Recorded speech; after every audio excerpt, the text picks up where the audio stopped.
Welcome to Russian Imperial Stout episode 4. This is a cheeky extra episode where we are going to just test out if this port infused stout actually worked. Not sure it's gonna. It is day 131 for our stout. This has been in here a bit longer than planned. However, today it's time for bottling, and for one of the bottles, a little special ingredient. Port bottle here. So I'm going to spike one of the stouts with a little bit of port.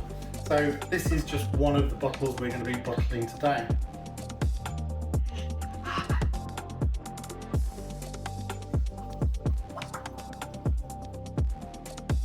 Oh, love the smell of port.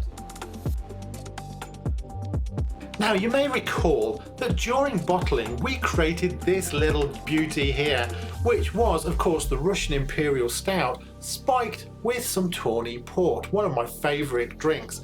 However, this did not go to plan because almost immediately you could hear the CO2 escaping from the cork lid. Now you can sort of see I made a very vain attempt with cling film to try and seal it in. Now I'm not sure if that actually achieved anything or not. Hence, this is my experimental episode where we are going to try it out. Here we are then. Now, if we could break in.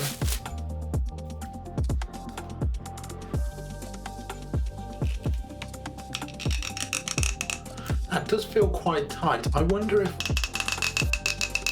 it was better than I thought.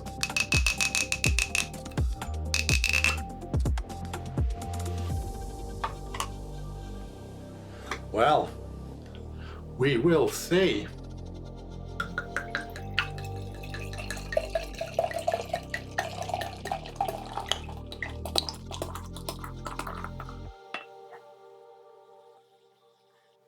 Well, that looks very nice indeed. That does look very nice indeed.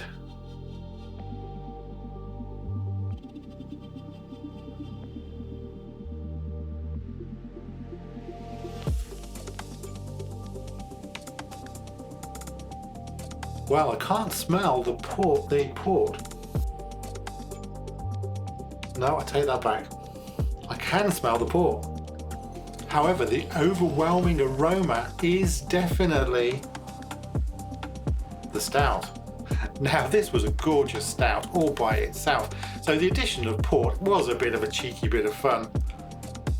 We'll see.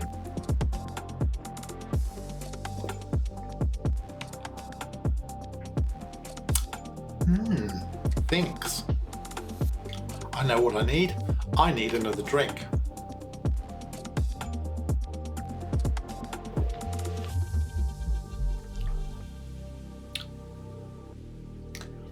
Now this was 10% before I added the port. And you can taste a little bit of that port coming through, particularly in the aftertaste. But funny enough, what the port has done is once again smoothed out the aftertaste a little bit. It could be the extra time, but only 2 weeks have passed. Definitely has a good alcoholic buzz to it, which was the intent.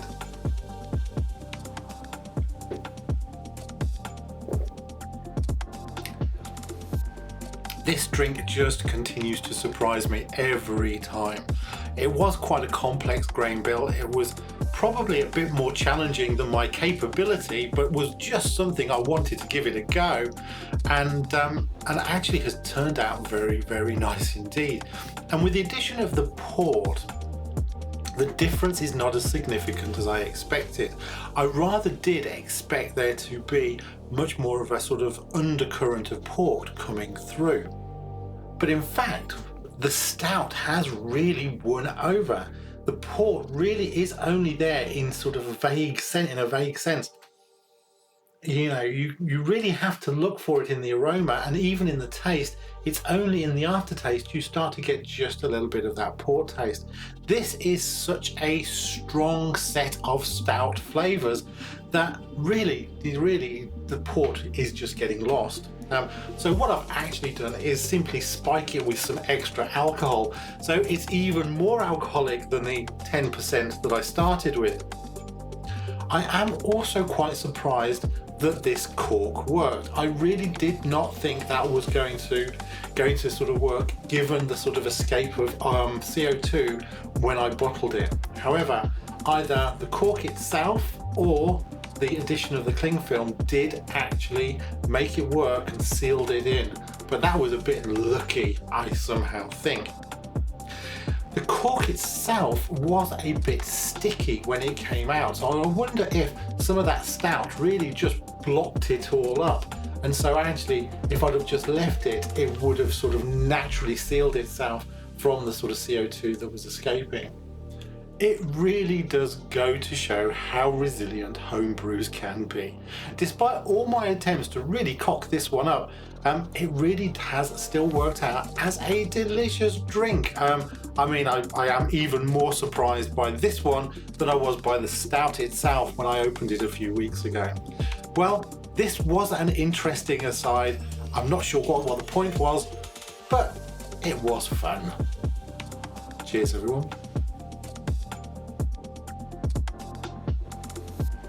Thank you for watching. Please do like and subscribe, and please do feel free to leave some comments. I'd love to hear what your views are and whether you've had any weird and wonderful experiments with your stout to see how that has gone on.